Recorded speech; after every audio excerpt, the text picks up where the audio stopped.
Bobo na lang yung nagloloko pa habang swerte na sa partner nila. Kasi hindi lahat binibigyan ng matinong partner. Hindi lahat nakakahanap ng tapat, present at handang sumama sa'yo kahit hindi ka pa madaling mahalin. Kaya kapag meron ka na niyan tapos nagloko ka pa, hindi ka malas, hindi ka kulang sa pagmamahal.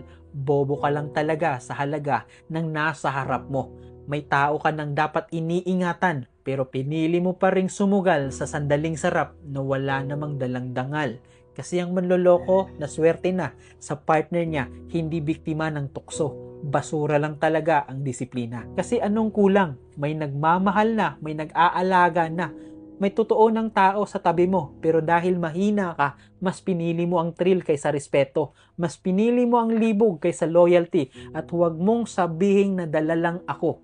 Hindi nadala, pinili mo yan. At eto ang masakit, habang may mga taong nagdarasal na makatagpo ng partner na matino, ikaw naman meron ka na nga, sinayang mo pa. May iba na nagmamakaawa lang na maranasan ang klase ng pagmamahal na hawak mo na, pero ikaw, dinala mo pa sa kalokohan. Kaya huwag kang umarte na nahuli ka lang. Matagal ka nang walang utang na loob sa taong nagmamahal sa iyo ng totoo. Kasi swerte ka na sa partner mo, nagloko ka pa. Kaya tandaan mo, hindi lahat ng may matinong partner deserve iyon. At kapag niloko mo pa ang taong dapat mong iniingatan, hindi ka astig, hindi ka decide, at lalong hindi ka lalaki o babae na may value. Isa ka lang talagang tangang tao na sinayang ang biyayang hindi lahat nabibigyan.